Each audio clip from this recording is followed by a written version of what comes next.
শ্রী ভগবানুবাচ কুতস্ত কস্মল মিদং বিষমে সমুপস্থিতম অনার্য জুষ্ট ম স্বর্গ ম কীর্তি করম অর্জুন। ভগবান শ্রীকৃষ্ণ বললেন, হে অর্জুন, এই অসময়ে তোমার এইরূপ মোহ কোথা হতে এলো? শ্রেষ্ঠ ব্যক্তিরা এই রকম আচরণ করেন না, বা এই মোহ স্বর্গ বা কীর্তি কোনোটি প্রদান করে না। দ্বিতীয় শ্লোক। ক্লৈবং মা স গম পার্থ নিত্যত যুপপদ্মতে ক্ষুদ্রং হৃদয় দৌর্বল্যং ত্যক্ত তিষ্ঠ পরন্তপ।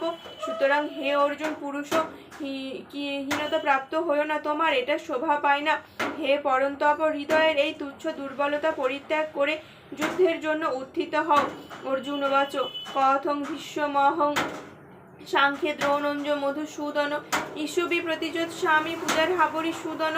অর্জুন বললেন, হে মধুসূদন, আমি কিভাবে পিতামহ ভীষ্ম ও আচার্য দ্রোণের বিরুদ্ধে বানাদির দ্বারা যুদ্ধ করব? কারণ হে অরিসুদন, এরা উভয়ই আমার পূজনীয়। গুরুণ হত্যাই মহানুভাবান শ্রেয় ভক্তুং ভৈকম বিহ লোকে হত্যার্থ কামস্তং গুরুনি হইব ভুজিয় ভোগান রুদির প্রদিক ধান। তাই এই মহানুভব গুরুজনদের হত্যা না করে আমি ইহলোকে ভিক্ষান্নে উদর পুরানো কল্যাণকর বলে মনে করি। কারণ গুরুজনদের বধ করে ইহলোকে শোণিত চিত্ত ধনসম্পদ ও কাম্য বস্তুরূপ ভোগ্য বিষয় সকলিত ভোগ করতে হবে। ন চৈতক দিগ্মগ্ন কতরণ্য গৌরীয় যদা যায়েম যদি বা ন যায়েয়ু জানেব হত্যান জিজিবিষাম স্নেহবস্থিতা প্রমুখে ধার্তরাষ্ট্র। যুদ্ধ করা বা না করা এর মধ্যে কোনটি আমাদের পক্ষে শ্রেয়? আর আমরা জয়ী হব না ওরা আমাদের জয় করবেন তাও আমরা জানি না। যাদের বধ করে আমরা বাঁচতে চাই না, আমাদের আত্মীয় সেই ধৃতরাষ্ট্র পুত্রগণই আমাদের বিপক্ষে যুদ্ধার্থে প্রস্তুত। কার্পণ্য দোষ পোহত স্বভাব পৃচ্ছামি তাং ধর্ম সংমূঢ় চেতা যশ্রেয় সন্নিশ্চিতং ব্রুহি তন্মে শিষ্যেস্তে হং সাধি মাং তাং প্রপন্নম। এই জন্য কাপুরুষতা রূপ দোষে অভিভূত স্বভাব এবং ধর্ম বিষয়ে বিমূঢ় চিত্ত আমি আপনাকে জিজ্ঞাসা করছি যে আমার পক্ষে যা নিশ্চিত কল্যাণকর তা আমাকে বলুন। কারণ আমি আপনার শিষ্য, আপনার শরণাগত, আমাকে শিক্ষা দিন। ন হি প্রপশ্যামি মমা পুণ্যদদ যশ্চ কমুশ্চ ন সমিন্দ্রিয়া নাম অবাপ্য ভূমাব স্বপত্নমৃদ্ধং রাজ্যং সুরা নামপি চাদ্ধিপতম।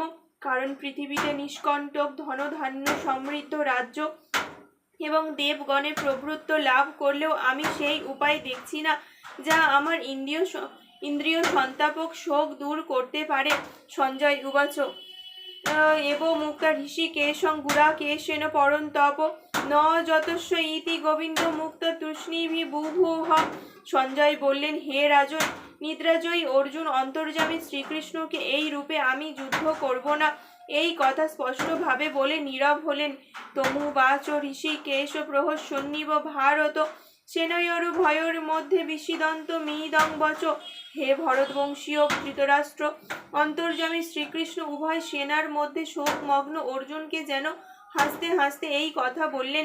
শ্রী ভগবানুবাচ অশোচনম্ব শোচস্তং প্রজ্ঞাবাদংস্য ভাষসে গতা শুংস্য নানু শোচন্তি পণ্ডিতা।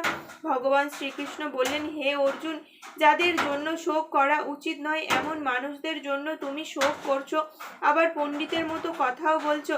কিন্তু পণ্ডিতগণ মৃত বা জীবিত কারো জন্য শোক করেন না। ন তেবাহং জাতু নশ্যং ন তং নেমে জনাধিপা ন চৈব ন ভবিষ্যাম সর্বে বয়মত পরম। এমন নয় যে আমি আগে ছিলাম না বা তুমি ছিলে না বা এই রাজন্য বর্গ ছিল না এবং পরে যে আমরা সকলে থাকবো না তাও নয়। দেহস্মিন যথা দেহে কৌমারং যৌবনং জরা তথা দেহান্তর প্রাপ্তির ধীরস্তত্র ন মুহতি। যেমন জীবাত্মার এই দেহে কৌমার যৌবন ও বার্ধক্য অবস্থা আসে, তেমনি দেহান্তর প্রাপ্তি ঘটে। এই ধীর বিষয়ে ব্যক্তিগণ মোহগ্রস্ত প্রাপ্ত হন না। 13 শ্লোক।